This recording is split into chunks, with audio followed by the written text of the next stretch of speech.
Welcome to our daily newscast where we give you a peek at today's top stories. Lots going on. Syria is still a mess. Congressman Elijah Cummings was laid in state at the U.S. Capitol today, and Google announced it has reached quantum supremacy. If you don't know what that means, then you need to, Google it. First up for today, AOC bodied Mark Zuckerberg in that hearing we talked about yesterday.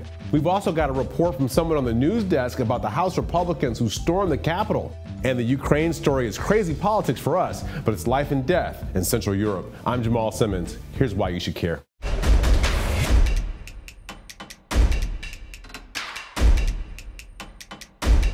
Okay, we started to talk about this yesterday, but try as he might, Facebook's Mark Zuckerberg did not escape lawmakers' questions about the company's no fact-checking political speech policy.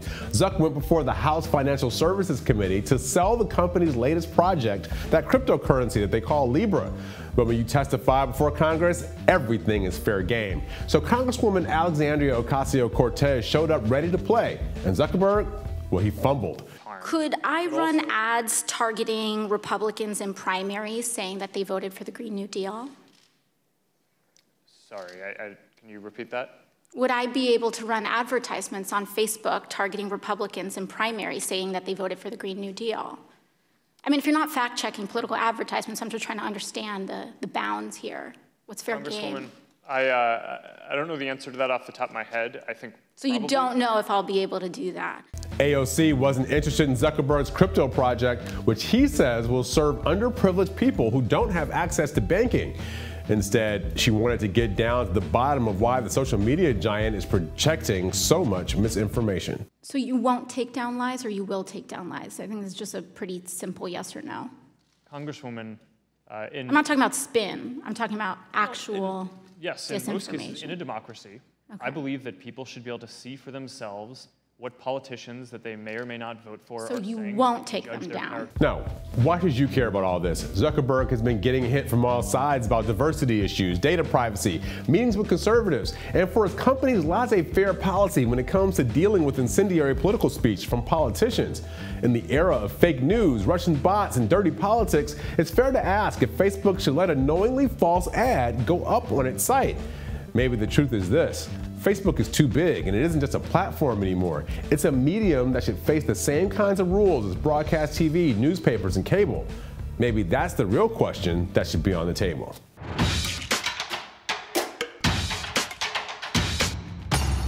A group of more than 20 Republicans stormed the U.S. Capitol yesterday after the president said he wanted Republicans to, quote, get tougher and fight. The GOP members crashed a closed-door House meeting where lawmakers from both parties from 3 committees were questioning Laura Cooper, a Defense Department official, as part of impeachment proceedings.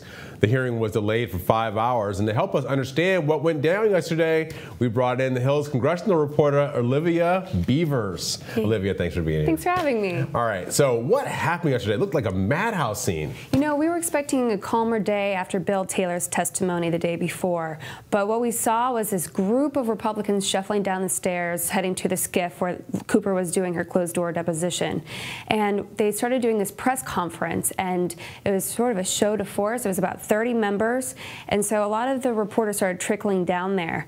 And we weren't really expecting this, but then about 20 of them pushed through these closed doors, which is where the skiff which leads to the skiff. All right, tell us what a skiff is. Oh, a skiff is a secure information facility that members of the House have their own, the Senate have their own. So they push through. It's where classified briefings happen. And they basically had this sit-in.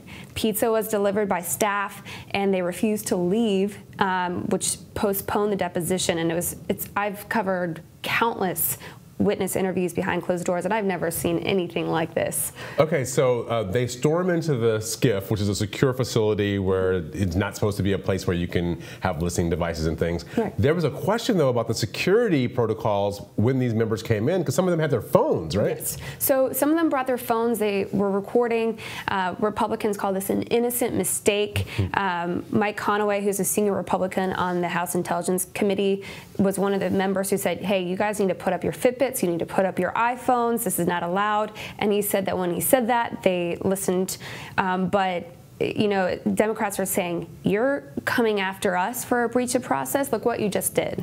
So one of the Republican complaints here is that people don't have access, the Republicans don't have access to what's happening inside these committee rooms, to the transcripts.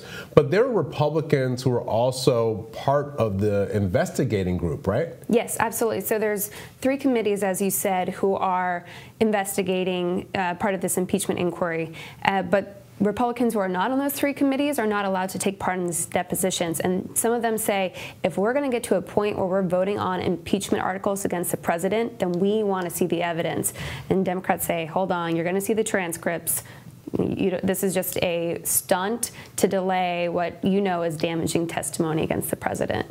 All right, so we've never seen anything like this before? I certainly haven't. There's some sort of parallels with Darrell Issa back in the day, but it was a select committee, not like it is now with this impeachment in 3 committees. So there's some differences, but I would use the word unprecedented. All right, this is unprecedented. We'll have more. Olivia, thanks for coming up and talking to us. All right, we'll have you back again. And we'll be right back with more after this.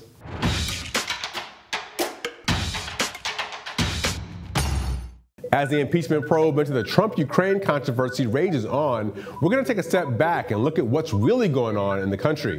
By now, you must know the basics. This summer, President Trump asked the newly elected Ukrainian president, Vladimir Zelensky, for help investigating his political rival, Joe Biden, as well as his son, Hunter. We also know that shortly before the now infamous exchange between the 2 country leaders, the White House suspended nearly $391 million in military aid to Ukraine, only to restore it last month after bipartisan uproar.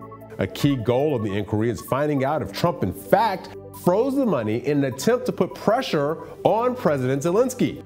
In closed-door testimony earlier this week, a top U.S. diplomat, William Taylor, confirmed that Trump halted the aid to Ukraine and refused to meet with President Zelensky until he agreed to investigate the Bidens. If all this talk of quid pro quo has got you confused, it basically means exchanging one thing for another thing. Here's why withholding aid to Ukraine is such a big deal and why you should care. Ukraine has essentially been in non-stop conflict with Russia for years. It began in 2014 when conflict broke out between Ukrainian street protesters and pro-Russia separatists. The New York Times reports that since then, Russia has used its military advantage to arm and aid the Ukrainian separatists. Ukraine has made repeated appeals for aid, Western sanctions on Russia, and fought back with a waning military force. That country's resources and military are depleted, and Ukrainians rely heavily on the aid we provide them. If Taylor's testimony is true, it means that the President of the United States used the vulnerabilities of a war-torn, conflict-ridden country in exchange for leverage to help him win re-election. Thanks for watching Hill TV on YouTube. Be sure to click subscribe and hit the bell so you know when we post new videos. And head to thehill.com for all the latest political news.